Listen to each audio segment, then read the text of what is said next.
James Shelby joining me. There he is, Mr. James. How are you doing, Doing sir? good. Always takes a little second for us to join there.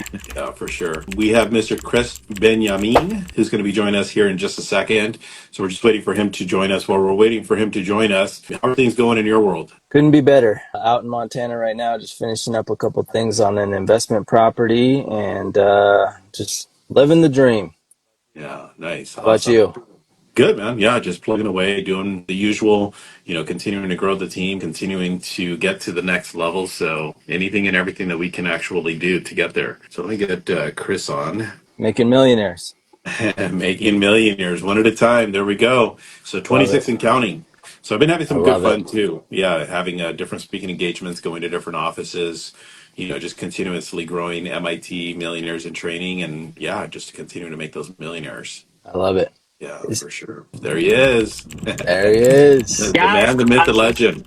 technology, my friends, technology. I'm sorry. We Yeah, deal no. with it every How are you guys time. doing? Doing good, man. I'm out in Montana right now and just living the I dream. heard that. I heard that. And Robert, remind me, what city are you in? Well, I actually just left LA area. I was in Rancho Cucamonga, but I'm now a year and a half in Central California, specifically in the city of Visalia, 4 hours north of LA for sure. Yeah, I'm familiar. My sister lives in Rancho, and I used to have family in Visalia, so I know exactly where. Yeah, for sure. Absolutely. So let's get to know Chris a little bit more. Chris has an amazing following. I love your story, man. It's great stuff. It's definitely an honor to have you here with us. I So, appreciate you, man. Thank you. I mean, I'm really selling houses. I'm just leaving a listing, going to another listing. mhm. So, like most real estate agents, the office is where a lot of work takes place. This is where videos are made, where phone calls are made. This Yeah. is this is where it happens. Yeah, what I love about it is I got to know Chris indirectly from a lot of your videos, and I don't want to be disrespectful, but I'm sitting here looking at these videos. I'm like, man, these things are pretty stupid, but they're funny as hell. So it caught my attention. James was like, hey, we can get Chris on this thing if you want me to ask him, and yeah, here we are, man. So Oh, it's truly a pleasure. So I'd love the opportunity to get to know you definitely a lot better. So James, yeah. why don't you get started? Yeah, absolutely. Yeah, I appreciate you taking time out of your busy schedule. And the one thing I know about you is you're always going to bring the energy. So I appreciate that. You always have a positive attitude. And I think give people just like the 30-second rundown of who you are and how long you've been selling real estate and a little bit of just that whole history of your journey. Yeah, of how it started. Sure. My family, I'm a second generation real estate agent. So my mom and dad have been in this industry now 36 years. So Oh, real wow. estate was something that I always kind of in the back of my head thought that I might fall into. But before getting into real estate, before getting into the business, I was a practicing attorney. So I was a criminal defense attorney. I was a public defender for years. I really enjoyed that. And life just brought me back to Southern California, got me into the industry, and I think this was destiny. That was 2017 or 18 now. So this is year number 8 in the business full time. I still carry my law license, but I don't use it. And I'm blessed, I love the business. I love it. Let, And let me actually jump in here. Let me yeah, jump in here yeah. real quick, James. Just based on with what you're talking about, it's really interesting going from, a profession of being in law and then coming into real estate. What first inspired you to do some of these things? I mean, first off, coming into real estate. Second, to be able to build a platform that you've done in Instagram. Yeah, so what the first question is, yeah, truthfully, the familial sort of energy, expectation, the universe. Long story short, I met my wife, my now wife, Hmm. on a blind date. She was moving to Southern California to start her residency. And I liked my job as a public defender. I liked my life. I was living in Lake Tahoe at the time. And I just thought, this is the girl I'm going to marry. I'm going to move back home. I'm going to get into real estate. I'm going to rent this house out. And yeah, I never looked back. It's Awesome. very And similar, servicing real estate clients. So funny, Tanya. You're too creative for law. Could you imagine? Yeah, it's. I think it's so similar in the sense of serving a client at a high level. Like you treat people very similarly. People expect you to answer their phone calls, expect you to communicate, keep them posted and keep people's expectations. So I feel like the clientele's the same, but the day to day is a little different. Social media, like to answer the second question, is like why social is when I first got into this, I think James and I connected. Did we connect through Tom Ferry? I think we initially met, yeah, at Tom Ferry. Yeah. Yeah, so Tom Ferry was someone who my mom exposed me to very early on. And, if you follow anything he sort of teaches, a lot of it is video first. And he was very encouraging to get on social media. And truthfully, I just thought I don't have like a big book of business. Nobody knows that I'm doing this yet. I could do it myself. And secretly, I mean, like truthfully, it satisfied a piece of my brain that I missed being in a courtroom, right? Like I was a trial attorney. I was in the trenches. I wasn't like sitting behind a desk. So making content is very similar in the sense of like thinking on your feet, performing. There's like a theater component to it that I sort of missed from being a lawyer. So I think that's why I've like jumped into this and have done it so consistently, because there's no secret, there's like no sauce, there's no recipe other than just showing up like a lot. But that's Yeah. sales, right? Like you guys have sold a lot of houses. That's kind of the funny thing is when you say it to people that are doing it, it's like, duh, like make a lot of videos, try a lot of shit. It will eventually work. That's like real estate. You know what I mean? Like people that think like anybody who's selling a lot of houses is doing a lot or did a lot to get there. Would you say that, you started 2017, 18, did you dive right into video, or was there some first trial and error as to what works for you as far as lead generation?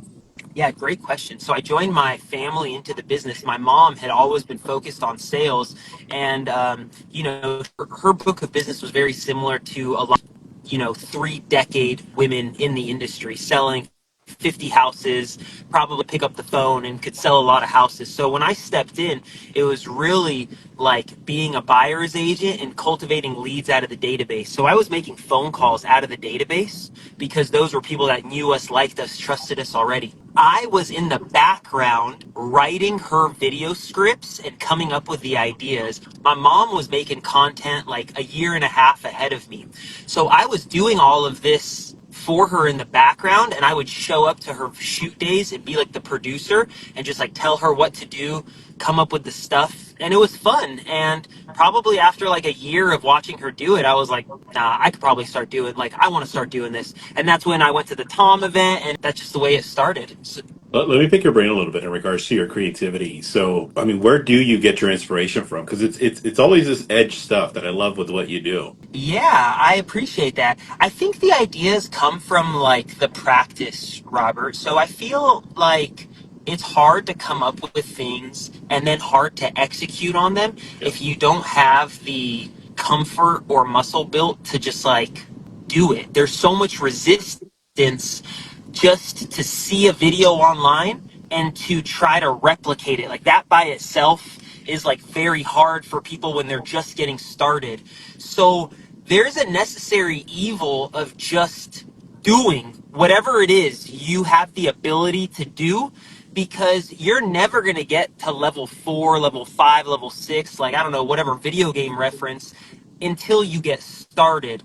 And that's a piece that nobody like kind of like understands, you know what I mean? Mhm. That's one thing that I think is like a superpower, is like I get the listing, I come up with ideas, I have ideas, and then I can take them and translate them. Like I don't have big budgets doing like Hollywood shit. Like it depends on the listing, but you just have to get into the flow of exercising the action, and then I feel like it gets easier. And I hope that's helpful. But like the little simple shit of, everyone's telling you just like take a video of a house that you're walking through and put text on screen. Like you just got to do it and see what that feels like. You just got to see if anybody engages with it. I started a whole second page at one point doing exclusive house tours, and it completely flopped. But I would have never known unless I would have tried it. And I tried it for like 90 days and then I iterate. So that's really, I think, where people get lost, is they don't try anything. They're like looking for the best idea and they want to make that idea perfect.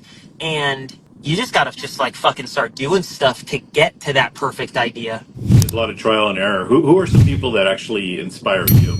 Man, so individuals, So, if I'm looking for inspiration or places to get ideas, I really like, I'm trying to follow local accounts or account. I can answer that a couple different ways. So, like, I'm in Southern California. I love, for example, like Secret Los Angeles. I love, like, my bucket list has a bunch, like, my bucket list SD, my bucket list LA. Like, all of that, like, people are doing a lot of work for us, sourcing all of these events, things happening. Like, I like that shit. I also like, Bam, Inman, Keeping Current Matters, Tom Ferry. I like those big players because they are generally putting out like national headlines, and that stuff is like pretty good to be turning into content. And then the other thing that my algorithm is feeding me, which is really funny, but like a lot of coffee shops, a lot of like church youth groups, a lot of like small budget businesses are coming up with the most viral, engaging, like short form content. And that is, I feel like, what we rip off and duplicate or rip off and inspire our own content into, like listing video ideas, because that's where you kind of leverage things that are trending or things that are going viral. You know what I'm saying? Like, if I had a house being listed the day that the Taylor Swift engagement happened, damn, like, that shit would have been all about Taylor Swift. Like, there's a component of being dynamic to what's happening in the world that will help push your content a little bit. I think it's hard to do that if you don't like any of this. I don't know, like, maybe I'm taking a left turn, but you got to get some joy in it. You got to get some satisfaction out of some of this. It's something in your business you need to gamify and make fun, because it's hard. It's hard to keep doing it. It's hard to do this if you don't find joy out of it. Take us behind the scenes a little bit. Is it, and maybe the answer is it is just videos and stuff, but are there other things that you'll do? Let's say you have a listing, you make a really killer viral video for the listing, but are there other things that maybe social media doesn't see that ends up generating, business? Like, are you doing any circle prospecting? Are you doing Yeah. mailers? Are you doing anything outside of just a killer video that is going to in turn help you get another listing off of that listing? Such a good question, and I'm so glad. And like, the challenge with a video is what's sexy, so it's what people want to talk about, but it's all the other things that go along with it. So I'll give you like small ones and then like bigger ones. But like, for example, I like QR codes. All our for sale signs have dynamic QR codes. That QR code will take them to a landing page where it's like the house's landing page. That landing page has a Google Pixel on it or a Facebook Pixel. So now if they've scanned my sign and they've gone to the landing page, I get to remarket them with my YouTube ads. So that's like small piece of like the bigger video strategy.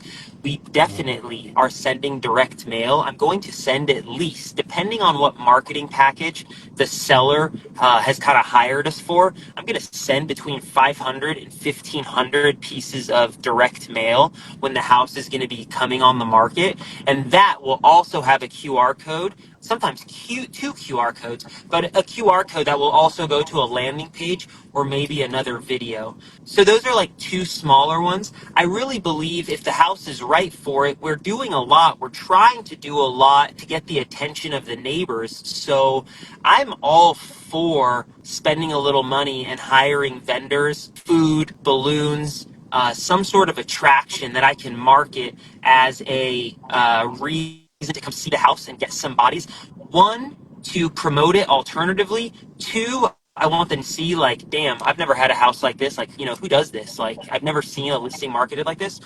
Three, I love to make content around it. So that's just giving me another reason to like make content, is to promote my own events. So those kind of things, James, are not video related, but the video is like one piece of all of that, right? And I have a house in Yorba Linda. This house is like higher than my average price point. It's about $2.5 million. I would love to get another listing around it. So I'm really trying to do more different things. And for example, this house is coming soon on Monday. I sent a letter to the neighborhood that probably arrived maybe today or yesterday that said something along the lines of, your neighbor's house is coming for sale soon.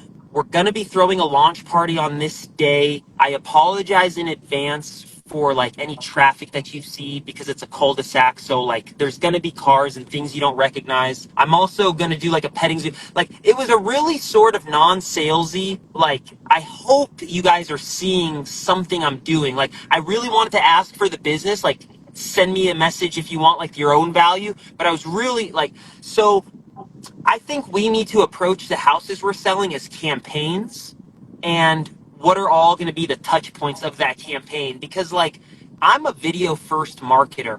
I don't cold call the way that I used to because this is what I like to do. But if this is what I like to do with 8 hours in the day, I better find other ways. Sorry, I was about to cuss, but I got criticism recently of having too much language. Let it That fly. person. So you have to find other ways because I'm not going to shoot videos for 8 hours a day, how to leverage and sort of use digital marketing or whatever it is that you're going to do to get more business. I hope that like kind of answers your question. You mentioned different marketing packages sellers choose. What do those marketing packages look like? That's a great question. So I call them investment opportunities, investment options, and like other businesses, I give them packages and those dictate the marketing services that they would get. So I have three options, and that's kind of like how I approach it is like you can pick the luxury package, the VIP package, or the premium package, and each one will be distinguished by how many postcards, for example, or how much digital marketing ad spend will go behind the house, whether we're going to do something like a launch party, whether we're going to be responsible for the cleaning, staging, that sort of thing. I hope that's helpful. Yeah, for sure. Let me take a little bit of a left turn on this. One thing that really brought my attention when I looked back at your profile a while ago, Mount Everest. Well, where did that come from? How did that come about? What made you decide to go and climb that thing? I love climbing and I love Mount Everest. You know what I mean? Like I don't know, it's like so funny to say that, but I dreamed of climbing that mountain since I was like 21 21 years old. 21 going on 22. I saw it. It inspired me. I said one day I'm going to do that. And anybody that knows me just knows like I'm that kind of guy. Like if I like, I'm just that dude. Like I don't know what to say. It is what it is. Like, and I will back it up. So I dreamed of it for 10 years, and life, the universe conspired towards me making that happen. So I got into rock climbing. I got into mountaineering. I climbed a lot of other big mountains. And one day, one year, I was like blessed to put that shit together. In 2022, I summited Mount Everest, and life has happened to me now. I think you guys have kids. I got two kids. I got a 2.5-year-old and I got a 3-month-year-old. So now I'm kind of adjusting to figure out what kind of physical challenges I can approach or commit to because I really like that. I mean, this is not video related, but it is video related. I am convinced when you have things in your life that you are really working towards, it makes other things in your life become much more clear. So when I'm training to like climb Mount Everest, or I've recently been playing with the idea of breaking the world record on a Stairmaster in 24 hours, like when you're committing to these like big crazy ideas, I feel like it just forces you to like show up more for the family, show up more at work. I don't know. Idle time is the devil's playtime, and like we just sometimes I think we need more on our plate, more structure on our plate. Yeah, I like that. I love that idea. Now, speaking of climbing a mountain, what are some of the upcoming challenges? What are some shifts in your business model that you're looking, some big projects that you got coming up? What are some things that you can kind of inspire us on? I got this coming up. Yeah, that is a phenomenal question. I now have a baby that's 3 months, and I have a 2.5-year-old. I'm also at an interesting juncture in which my wife has finished her surgical residency, and she's like really taking off. My wife's a plastic surgeon, and her career is beginning to take off. It's very interesting because I'm like 35. I got all this energy and testosterone, but like my life is asking something different than I'm used to.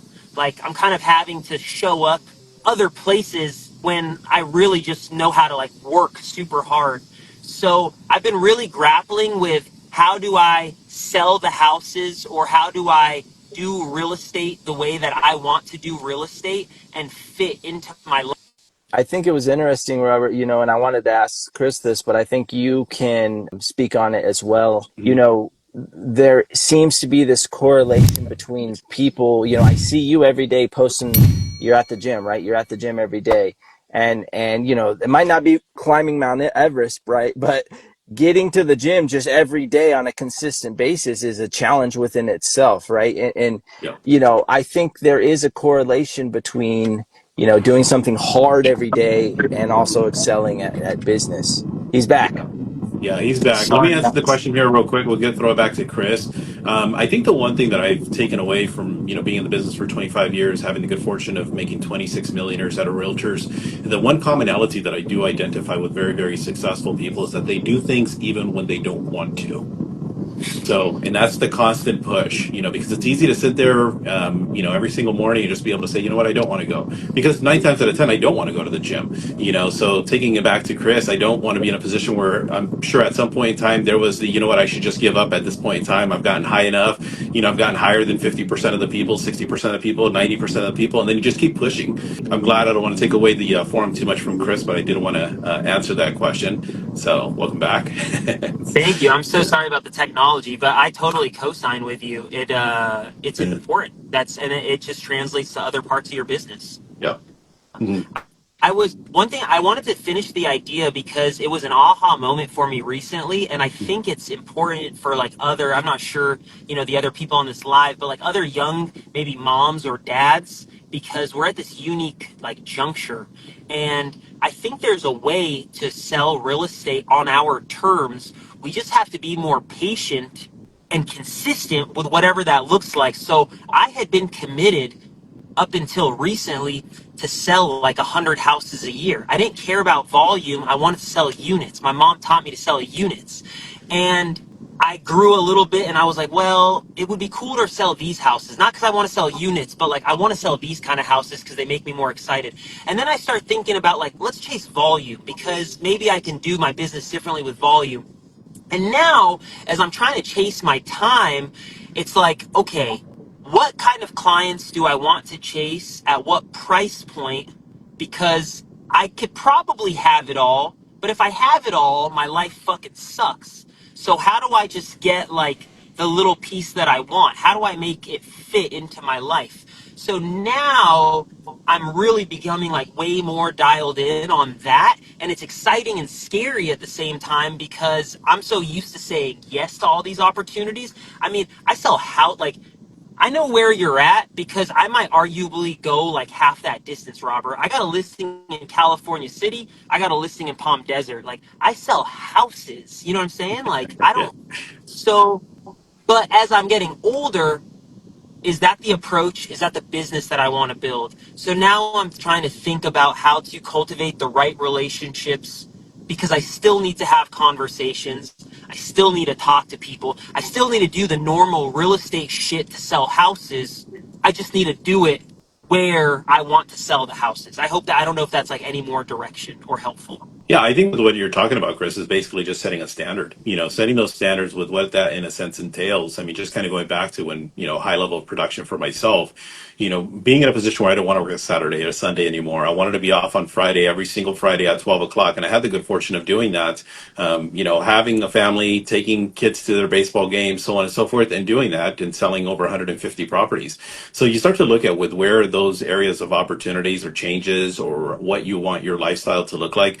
But it starts with hard work. It doesn't start with the wishful thinking. You got to put in the grind. You got to continue to just move in that direction. We're pretty close to wrapping this thing up. Before I do let everybody go, if you guys aren't following, of course, Krys, if you're not following, James or myself, I'm going to encourage you guys to make sure you guys are following all three of us. So, James, I'll throw it over to you for the last question.